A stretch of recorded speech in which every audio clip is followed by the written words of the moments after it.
Hello, everyone, and welcome to the Disco Pants podcast. It's part two because I didn't have my microphone plugged in, so that was fun. So we did 3 minutes where we were chatting. James, how you? I was How on you fire doing? as well. Yeah, how you feeling? Yeah, I'm good. I'm very good. I'm excited to talk about Sunderland and get underway for the second time today. Yeah, yeah. We did do a nice little bit of talking about football, our own football. So do you want to rehash that again, or should we just move on? Well, we are playing five-a-side tonight. I'm on a fitness drive, so I swam and went to the gym this morning. So I have concerns over whether I'll be able to perform tonight. That is compounded by the fact that Connor hasn't played the Wednesday game for about a month, though he claims to have been keeping fit with No, I another didn't. I game never on said that. I never ever with said I another claim to game keep on the fit. side. But he has revealed today, after I've made the teams and put me and Connor on the same team, that he is carrying a little bit of an ankle knock. So Yeah, I have deep, deep concerns over tonight's five-a-side worried. game. Yeah, we'll see how it goes. Yeah, Maybe I need a worried. nap and I'll feel better. Maybe you've got what 5 hours till kick off as we record this. So It's a good old nap, that. yeah, get the naps in. Right, we've got a few things to talk about today. We haven't recorded for a couple of weeks, so that probably means that we are behind on some things. We've got a little bit of transfer stuff. Diane Mitali, I think, is what people are saying how to say, but I was saying Diane Mithali, I think is what I'd said at first. So anyway, the guy from Toulouse, whose name I can't pronounce seemingly, just like Getreuder. So it's good to replace one with another. So we got that to talk about, and then obviously some pre-season stuff. But should we start on Mitali? Yeah, let's start on Matali. I'm going to just stick with the same pronunciation as you. But yeah, I think from my understanding, it looks like the club have agreed the deal with the player and they're just now haggling over a fee. I think it's very promising. A lot of reports on the continent have suggested that he's rejected opportunities from elsewhere to come to Sunderland. Obviously, there was a little bit of historical interest from Newcastle United as well, and it's funny to see that they've used the local media at their end to come out and deny that they were in for him this time around, which has been a little sort of side quest, which we've all been following, which has been Yeah, quite entertaining. what do you make of that? Because I think it's like it's it's mad that they've went to the lengths. Like they've obviously went to the local reporters and said this absolutely is not true. We weren't interested, even though those local reporters reported in January they were interested. I think the Northern Echo ran a story in the morning. It went so that might have been yesterday morning, saying that Newcastle were interested. They then had to update it, but it's just mad that they were like so keen to make sure that it was known that they weren't actually interested in the player and Sunderland didn't beat them to a signing, which brought a little bit of a smile to my face because I think if this was Sunderland, Sunderland would probably have just went, "Oh, we don't really care what the newspaper Yeah, reports are they saying. wouldn't have said anything. Let's just move on."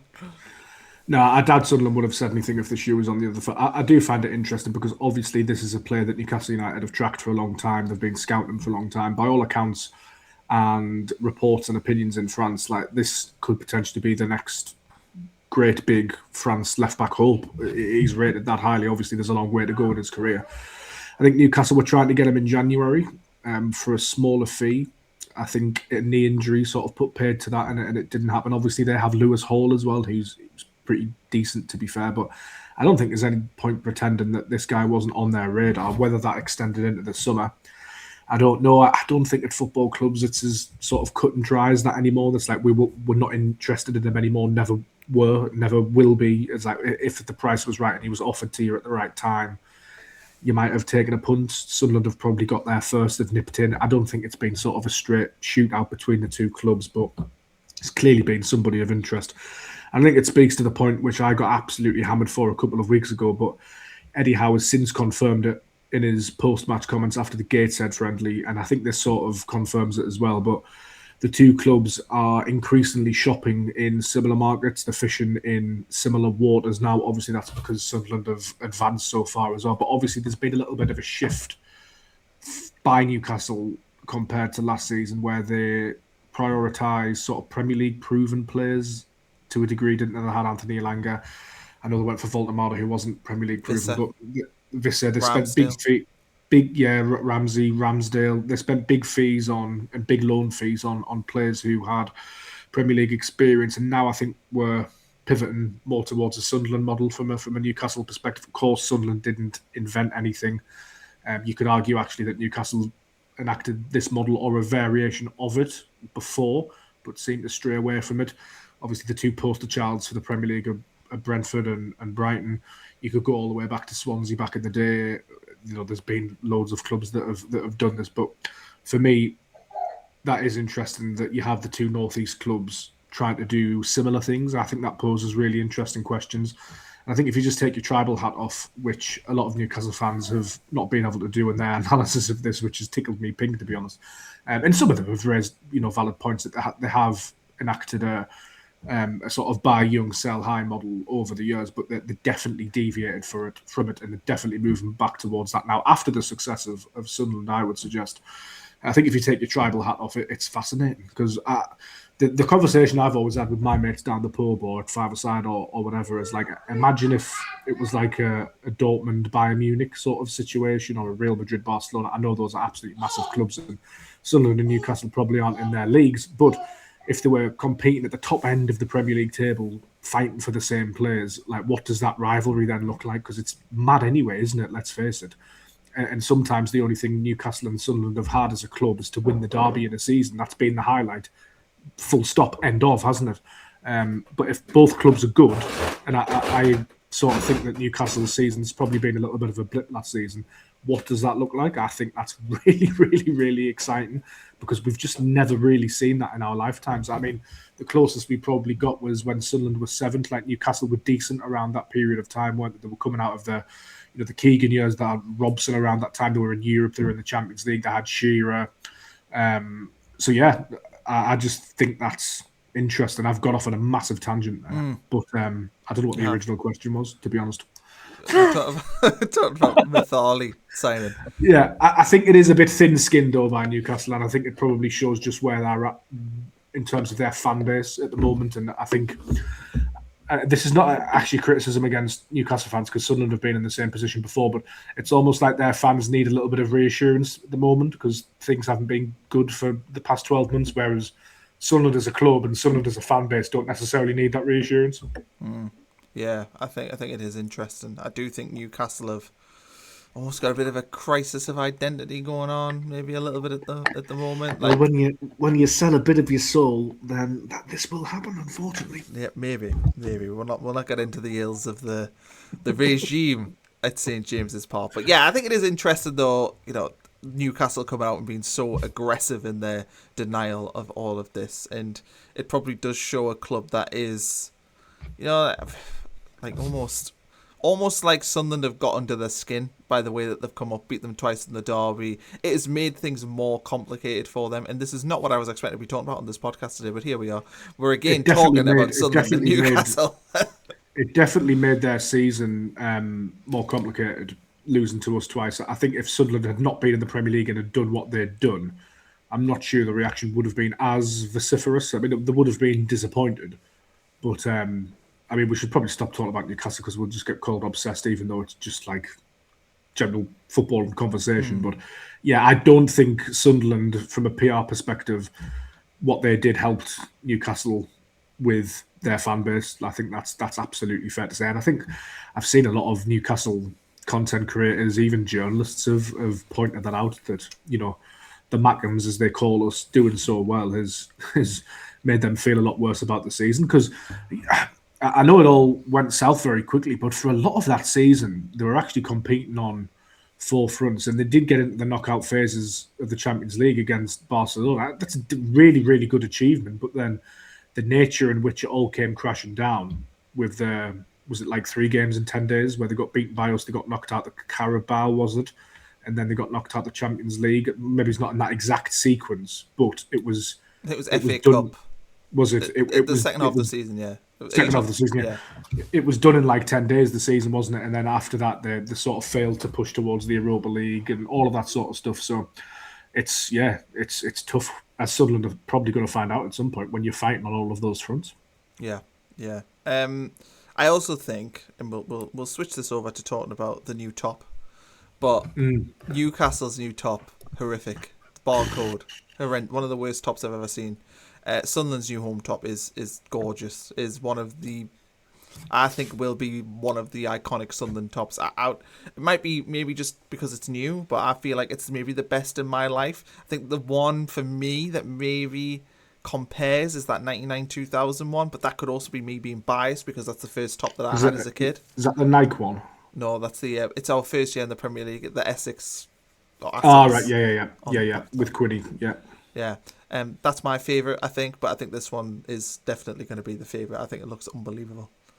I think honestly up there with the kit that you've just mentioned and some of the retro ones is the Championship promotion season, the first Hummel edition. I thought that was absolutely superb with the throwback chevrons. I think this is right up there. I think last season's was really, really nice. I like the centre badge, but it wasn't iconic. amazing.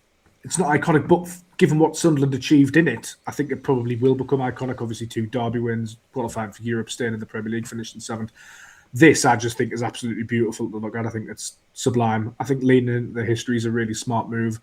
Like growing up, you're always told about this history Sunderland had, and it was like incredible. It was like mythical. It felt from another universe, didn't it? That Sunderland were the team of all talents and won 6 league titles and had a local lad from Hendon captaining Sunderland to the 1937 FA Cup final, which had been, eluding Sunderland for so long. That's the trophy that they really wanted. Cast your minds back as well. This is when the FA Cup really, really mattered. It's probably the biggest domestic trophy on the entire planet at the time, arguably bigger than the league title. So to have Sunderland now lean into that history, which they never really did when I was growing up, or not really to my knowledge, to have them announcing it with Rob Mason making a little cameo appearance with Kevin Ball, the design, the feel of it, the bespoke nature of it, the little touches, the fact that it's got the team in the inside of the collar, the fact that even the tags on the shirt are bespoke and have Raish Carter on. I just think that's really nice because most people will be familiar with Raish Carter's story, but if you haven't read the autobiography of him, which is by a guy called, I think it's Mike Garrick, and Raish Carter actually published a book of his own called Footballers something. I can't remember what it was, but that's well worth a read as well. His story in terms of Sunderland's history is one of the most phenomenal things you will ever read or follow. So to have Sunderland lean into that and Hummel lean into that as well, I think it's really special, and it just gives everybody a boost as well because the club are clearly putting time and attention into this, and I think it's one of the areas of the club which is functioning exceptionally well. Hummel have done a fantastic job. They market it well. They're going to be driving massive amounts of revenue. I was down the club shop today. I got sent by work, and it's like an event. I don't remember kit launches being this much of an event at all when I was a child or in my adolescence. Everyone was excited for the new home top. That's always been there, but now it's a really, really big major event. It's a big thing. Obviously, the club shop coming back at the Bridges. I went down there too. There was a queue out there. There was a queue from 5 o'clock this morning at the one at the Stadium of Light. I just think that's brilliant because the appetite's there. People want to spend the money, but what they're getting is quality as well. It really, really is quality, and it just makes people feel a little bit more connected to the club. The club have done really well with it. Shout out to David Bruce as well, who's since left, but he was instrumental in engineering all of this. Fair play to the club. They've carried it on. Little touches like Legends Way, the sign above, the Welcome to Sunderland sign, all of this sort of stuff. It's making us feel a little bit closer, and it makes the stuff memberships and ballots and stuff a little bit easier to stomach in a way.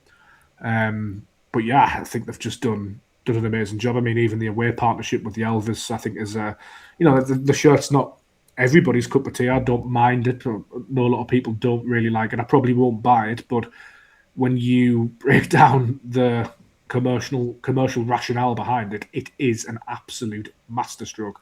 Moreover, it gets rid of this ridiculous thought in the minds of Hull City fans that Can't Help Falling in Love with You is their song. You literally cannot say that anymore because we have the partnership with the Elvis Presley estate in Graceland, so it's done. Dig them out. Go on. Pick on those tigers.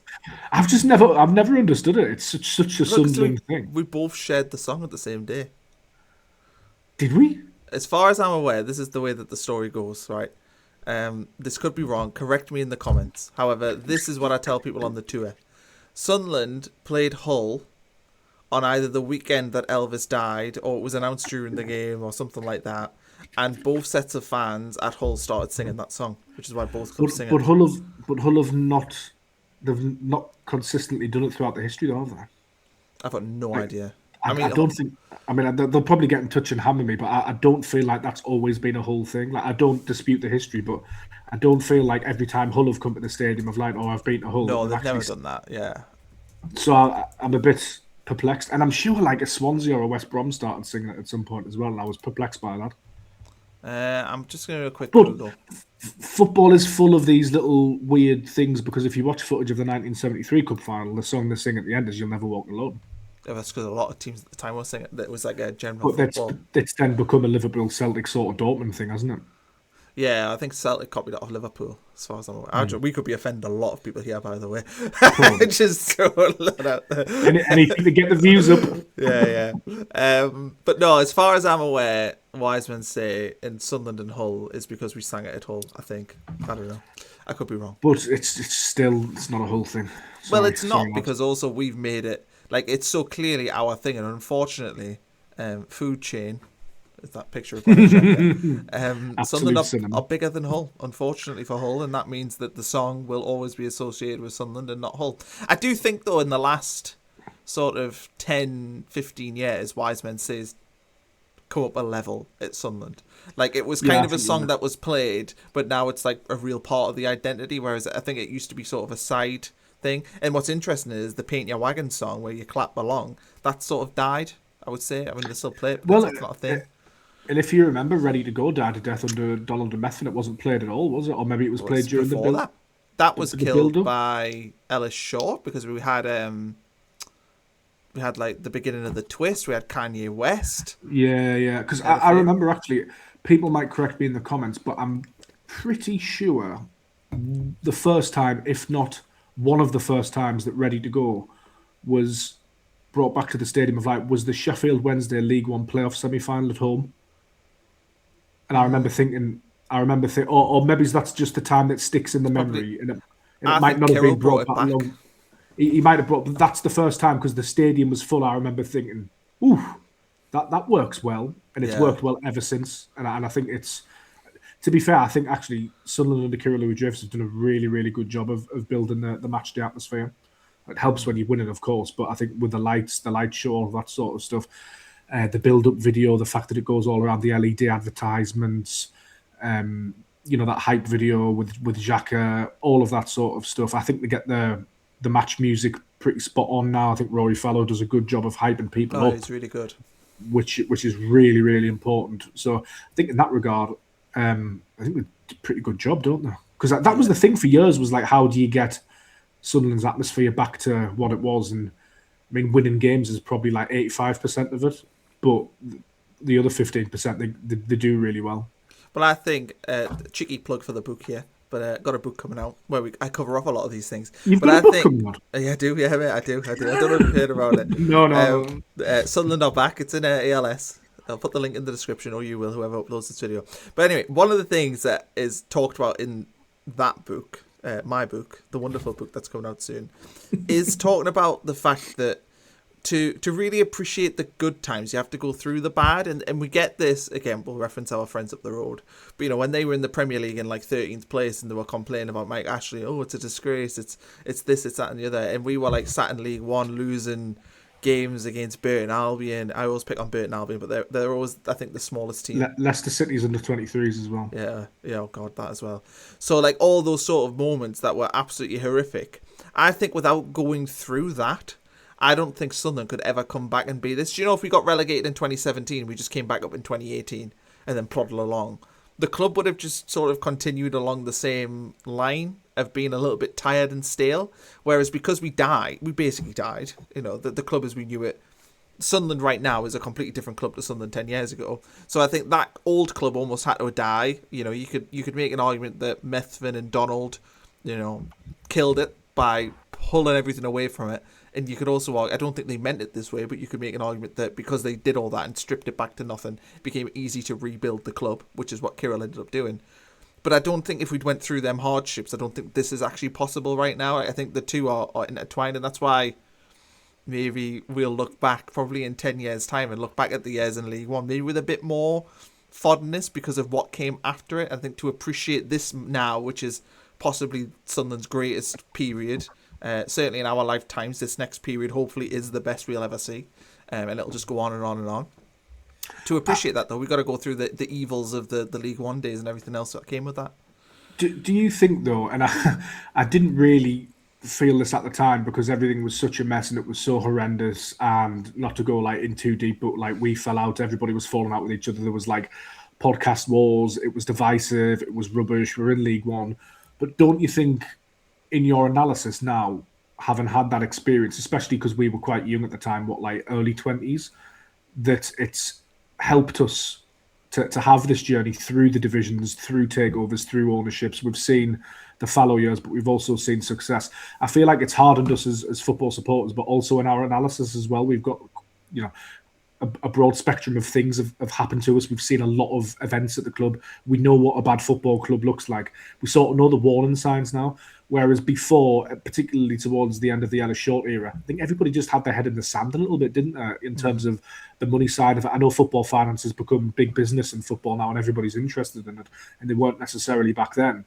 But I do feel like this is sort of supercharged just as a fan base, but also, me, you and other content creators in our analysis as well, that generally we can call things as we see them because of the experience that we've now got, which was at times absolutely horrendous. Like, that was what made the Chelsea game at the end of the season so special for me. We've had some special moments at Wembley, playoff semis and all that sort of stuff. We've had big results at the Stadium of Light, but being pitchside for that in particular, and it being the best Stadium of Light atmosphere that I can ever remember, and I can remember going to watch Sunderland play Manchester United's under 21s in the Papa John's, and Paul McShane was running around for Manchester United, and Robbie Savage's son was in the middle. There was a Manchester United supporters group from Gateshead in the away end. There was about like 16 people in the Stadium of Light, and you sort of flash back to those memories, and you just sort of think what was the club? And that we had a great day out for that Man United game as well, or a great evening out. Like, we had a real good laugh with a lot of friends and family, but it's like night and day from the Chelsea game. I just remember being pitchside and just thinking that this is incredible. And what makes it all the sweeter is that I've been in here when there's been three men and his dog watching a Sunderland team play Man United's under 21s or Leicester City's under 21s. It's a far cry. No, it is. I remember the Leicester under 21s game because do you remember that was the year Berry died?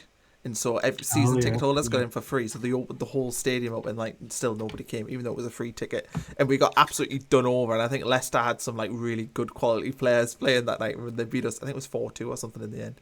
But yeah, loads of just embarrassing times. The Papa John's Trophy game against Newcastle United's under 21s, which felt like a big deal at the time, and that I was so worried about because I was like, you cannot lose this game. Like, if the under 21s beat us, it's going to be absolutely like a stain on the football club. And I had no faith in them to do it at the time either, and they ended up doing it comfortably. But Newcastle United's kids gave them a game for quite a while. Actually, it was like maybe it's an hour they were in the game. Yeah. I'll have to check back at the score, but it's 4-0 we won. But it was tight for a period. Cupping his hands to the Newcastle United so away, embarrassing. And you just think the fact that we were ever calling Chris Maguire the king and getting excited about all of that sort of stuff. I mean, him coming back and cupping his ears to Lee Johnson after he's left and scoring a hat trick, and the amount of former players that used to score. I think I've touched on this before. Mags as well. Yeah, Mags as well on this podcast or on the road, but Cameron Jerome coming to the Stadium of Light for MK Dons and digging us out on Twitter after the game. It's why? Yeah. The last game before COVID, I think you were there, Connor, because I remember seeing you, but Gillingham, wasn't it? Yeah. We were 2-0 up. I think Carl Lafferty scored, and then you had former Sunderland Academy graduate Mikel Mandron just get two randomly out the blue, and you just thought, with all due respect to him, he's supposed to be a really, really nice guy. It's not his fault it didn't work for him at Sunderland, but you just felt how far and how many bad things are going to happen to us. I remember Connor Wickham scoring against us. Bent relegated. Just but to your point earlier, all of that, it just makes it all the sweeter. It really, really does. And I believe as a fan base and as people covering the club, I think we can spot the clues a lot easier now if things are going to go south. And I think we can hold the club, rightly so, to a higher account because we've all got that experience now. Do you think it's interesting as well that there's the way football works in that Sunderland, I think most people would say Sunderland are a Premier League club, even if they're not a Sunderland fan. They were like, if you were doing 20 teams that would be in the top division, Sunderland would be in there. And it's so funny, I think, that it always happens that way. Like, Sunderland got relegated to League One, and 5-6 years ago, there was no reason to believe that they would get in the Premier League before probably the other 30 clubs that were higher than them in the Championship and League One.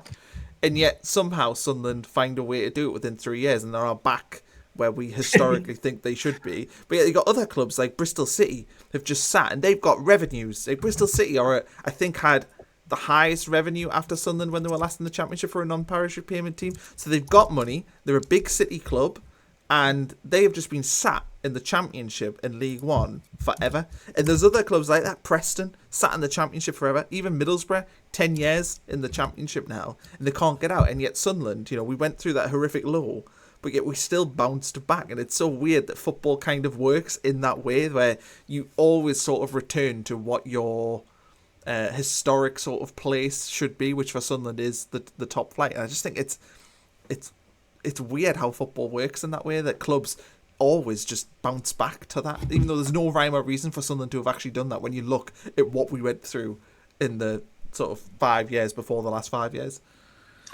I present to you Stoke City from the 2018-2019 season in the Championship. 16th, 15th, 14th, 14th, 16th, 17th, 18th, 17th. I think I'd rather go down to League One and try and get back up. Yeah. How depressing is that? How depressing is that last 8 years? For God's sake. And Preston, I think Preston are the team you rightly mentioned, like that. Their record, although they have flirted with the playoffs at times, like their record over a long period of time will be even worse than that. Yeah, Stoke's the most depressing, because Stoke as well have had, like, when they got relegated from the Premier League, they were actually in nobody thought they'd get relegated. They'd invested at Mark Hughes. They had like a really good squad, and they'd spent years building and were never in danger, and they got relegated. And they've got like major investment as well. Major investment. I mean, the one that always stands out to me actually is Ipswich Town. Because back in the day when we were kids, they had that decent season in the Premier League. They then ended up getting relegated. And they were like in the Championship for 15 years or something daft, weren't they? Like they couldn't get out of the Championship. Longer, yeah. They ended up getting out of the Championship by getting relegated to League One. But then they went Championship, Premier League, back to the Championship, and now they're back in the Premier League again. So it's just, football is a bit mad.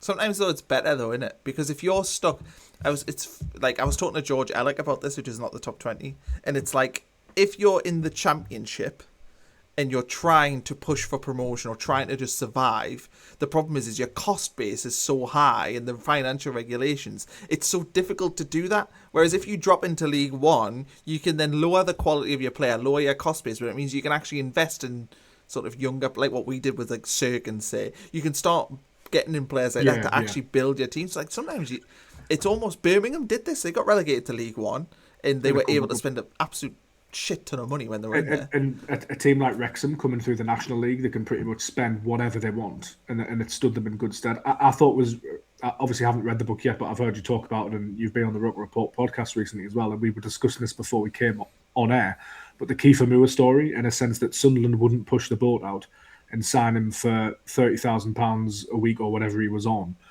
And we were all absolutely fuming with that at the time. We ended up finishing 16th, and the whole fan base was miffed, and rightly so. But is that a sort of a sliding doors moment where, had we done that, could it have hamstrung us the next season on, say, a Job or somebody that we might not have gotten over the line and then not got promoted? I mean, we'll never know. We'll never know. We could have signed Kiefer Moore and he might have really kicked us on and got us into the playoffs. I doubt it. But football is just full of those little quirks, isn't it? Yeah. No, it is. I wasn't expecting to go on that tangent. No, and Connor's got a book out as well, which which I've not mentioned. Right, let's finish off and talk a little bit about pre-season. I presume you watched the Liverpool game. I did. Enzo, Chris Rigg, both looking mighty fine, I thought. Yeah, I thought Enzo was brilliant. What a goal on his wrong foot as well. I think it's scary how good he's going to get. He doesn't have a wrong foot. No, he doesn't really have a wrong foot, but technically it is his weaker foot, if you can call it that, which seems a bizarre word to use. But yeah, I think him and Chris Rigg have linked up really well.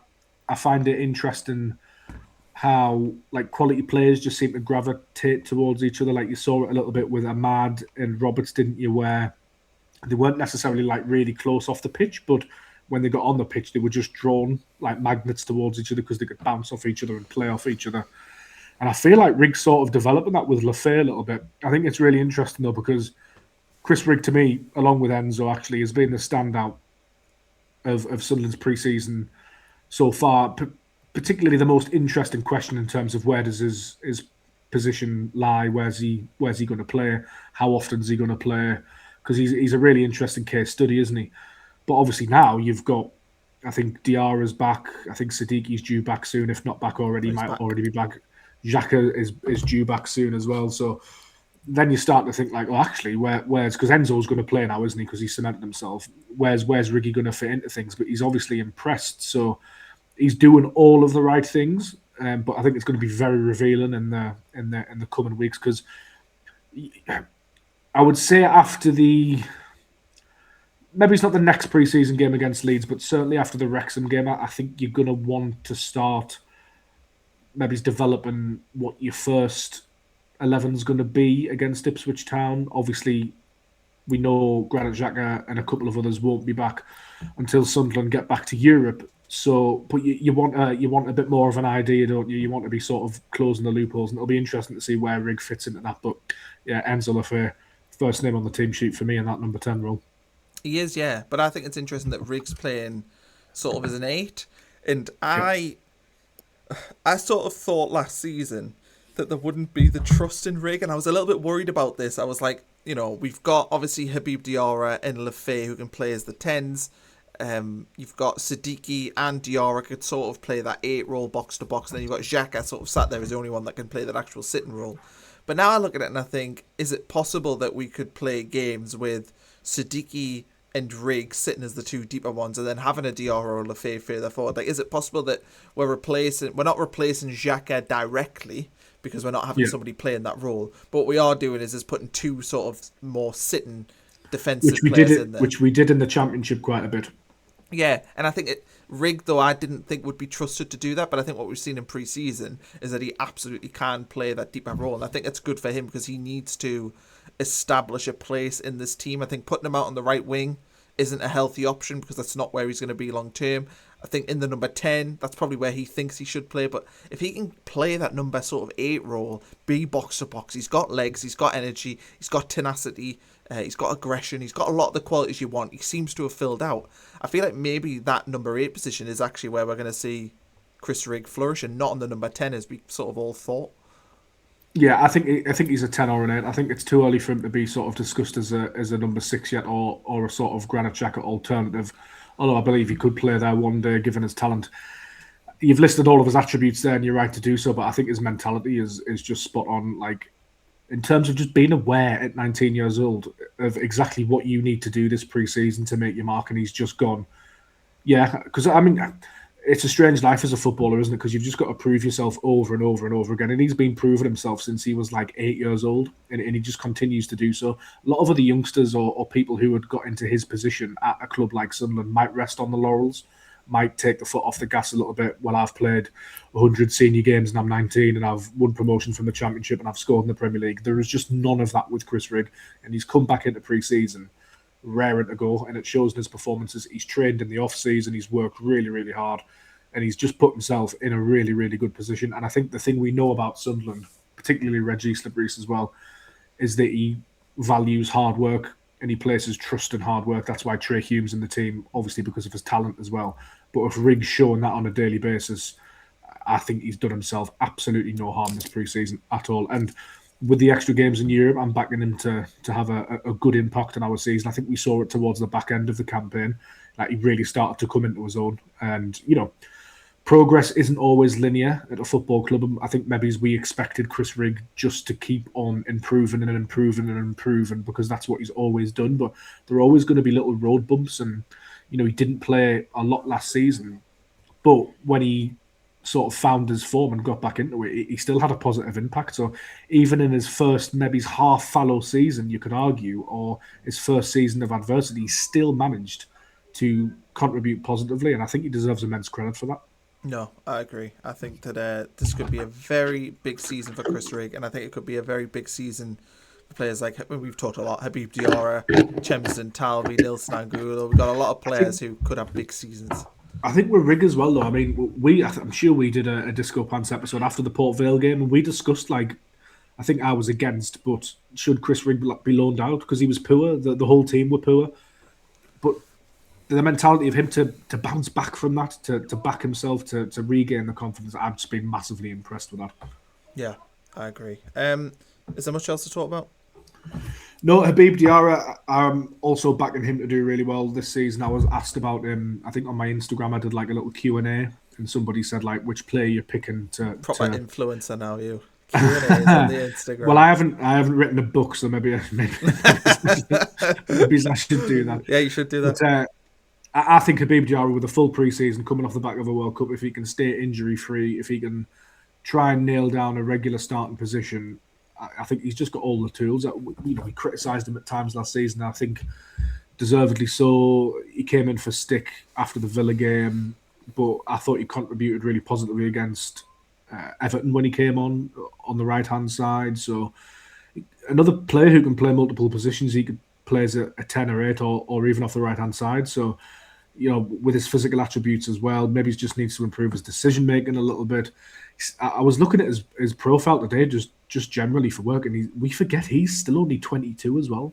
He's got so much development to do, and that's what makes the likes of Noah Siddiqui and Robin Roofs all the more flabbergasting, really, is that like they're only 21, 22 as well, and people develop at different paces, people have different seasons, but I think Habib Diarra he's absolutely got something. And it annoyed me actually that at times we were criticised for our criticism of Habib Diarra, and it was never personal. Like, we want Habib Diarra to do well, but there were times where he did look off the pace for a £30 million signing, and it's about providing the proper context around that. But I'm still fully on board the Habib Diarra train, and I think we always were, Connor. Yeah. I've been defending him. I would say I've been a pretty ardent defender of Habib. And also, the last thing actually to touch on before we wrap this up, and I promise we will wrap this up, we haven't seen any links to any of our star players, really, which is interesting because we kind of all expected that they'd possibly lose one this summer. But, we've seen Noah Siddiqui do an interview recently, and it doesn't sound like he wants to move anywhere. We've seen very little speculation about Roofs. We saw a little bit with Brobby, but not really that much. So a lot of these star men who we thought, we might struggle to pull, obviously Xhaka, there was obviously that little flirtation with Chelsea, but other than that, we look like we're going to keep all of our star players, and I think that's almost an underrated part of the window. Sometimes, people are desperate for signings in, but actually this is the team that finished 7th, and we've kept the spine, the crux of this team. There's a few left on the fringes. Mayenda, Hitrauda's left, Bertrand Traore, but really, we've kept the crux of the squad together, and it doesn't feel like, obviously, touch wood, there's a month to go the window, but there's been very little noise about potential sales. Yeah, no, me and Phil had this exact conversation on the Raw, and Phil made a couple of good points, actually, that, and this is sort of a second and third hand information, so maybe just go back and listen to that episode. But the crux of Phil, the crux of Phil's point was that he'd spoken to a couple of senior people at Sunderland over the years about this very point, and particularly when Sunderland were in the Championship, you maybe expected the level of interest in concrete bids to be quite high, but it sort of never was. And I think within football clubs will put out like quite clear signals that like there's no point really bidding here because we're not going to entertain it unless you like pay massively over the odds. So until we're ready to sell, and until the player's at a point that he wants to leave, and we know Sunderland have these agreements where they will let players go when they want to go, there's just sort of no point. I think Sunderland are probably within that stage of their sort of development and 5-year plan with this team that actually for a lot of the players after one season at the club, there's no point to team bidding because Sunderland aren't ready to sell yet, and it would take a monster bid to unseat somebody like a Robin Roofs or a Noah Siddiqui. And I thought that was interesting from Phil because I hadn't necessarily thought of it that way. And I've also been surprised by how little, Noah Siddiqui's been linked. I think Brian Brobby's been linked a little bit earlier on in the window when he was doing well at the World Cup. That all seems to have died down and wasn't very credible anywhere. But I think you're right to caveat that with there's a month left, so never say never, because we didn't necessarily expect the Xhaka stuff, did we? And that came out of the blue, big style. So as teams get desperate, you never know. But I think the players within this team are preparing for another season at Sunderland, because that's where they see at least the next 12 months of their journey. I do think there is a little bit of an issue towards in a couple of years, or maybe in 18 months' time. Do Sunderland have a problem whereby like 3 or 4 players want to leave at once, or we have bids on the table for 3 or 4 players, and we know Sunderland don't like to stand in the way of players who want to leave if they want to go and progress their development? That's how they were able to sign Jack Clark, Joe Bellingham, all of these sorts of players. It's because Sunderland will agree to let them go when the time is right, so, and the offer's right. So I do wonder if that's a little problem down the line, perhaps, Connor, because ideally you want your departures, or big money departures, to be sort of staggered. You don't want the heart ripped out of your squad. And I actually think that's going to be a problem at some point, is that you might have offers on the table for, I mean, realistically, you could have offers on the table for like 3 or 4. Like if Robbie had another amazing season, Siddiqui continues, Robin Roofs continues, does really well, and then maybe it's like a Chris Rigg emerges or whatever. You could have 4 serious bids on your hands, or 4 live outgoing transfer stories. So that is a little bit of a concern for me down the line. Not saying that I want anybody to go this summer to alleviate that, not at all. But it's timing is everything in football, and I think that's really interesting. I think you gotta have trust though, and that's the way I look at it. I have trust that the powers that be would know the right time. Like if they know that it's possible they're gonna lose 4 players next summer, they'll plan for it, and I think that's the good thing at Sunderland. They're very, very good at that. So if we were to lose, worst case, Siddiqui, we lost. Obviously, Xhaka's getting a bit older, so you lose Siddiqui. Xhaka's powers are waning a little bit. You lose Roofs, and maybe you lose Brobby. They'll have a plan, you would think, to fix that situation. I think the Xhaka thing's interesting because obviously they weren't expecting to lose him this summer. Then there was a chance he could go. So I think they'll really be thinking, right, we've got to get ahead of this Xhaka thing, because the thought of him leaving was detrimental to our prospects next season. But I think that Xhaka episode as well, I think we spoke about it, and I used the phrase that Sunderland flexed muscles that I didn't necessarily believe they had. And that's another side to this, is that Sunderland have shown quite clearly that if a deal is not right for them, if you take the piss and lowball them, that they will stand firm, and they do actually have the ability and the pull and the sway to persuade a player to stay. Like, they have the facilities, they have the stadium, they have European football, they have all that. So those are all ticks in the boxes as well, and we have to sort of remind ourselves that although we love Sunderland, that like we are actually a really attractive destination. I don't think we all always necessarily feel that, because we're so like conditioned to think the other way, aren't we? Because we had to overpay for so many players over the years. But yeah, I think the club will do what's right by the player, but they are also not afraid to protect themselves as well. And I think that's a hard balance to strike at times, because you don't want to get a reputation for not letting players go when they want to go, particularly, young players who might want to take the step up to a club above Sunderland in the pecking order. But they have shown that if it's not right, they'll absolutely stand firm. And not only will they stand firm, they'll get a result out of it as well. And the result was Xhaka stayed at Sunderland. Not every 2 situations will be the same, but that proved to me that actually they'll dig in when necessary. Well, I think we've went now for 43 minutes, and we had 4 minutes at the start where I wasn't recording. So it's not bad when we couldn't think of anything to talk about. No, and look at James, they're drinking from a water cooler. £3.50 in the Rich Carter Centre, this one. Happy days. Serves you well. It does. We'll be back. Father side tonight. We'll be back on Sunday. I think we're going to do a watch along for the Wrexham game. Yeah, 5 o'clock. What times? 5. Yeah. I'm in for that. I'm in for that one. I'm looking forward to it. That'll probably live on my channel just because of the way that my YouTube setup works. So that'll go on my channel, so check that out. James, I'm sure you've got other stuff going on this week. Raw, I think you recorded yesterday, did you, on the Raw? What day is it today? We had Raw on Monday.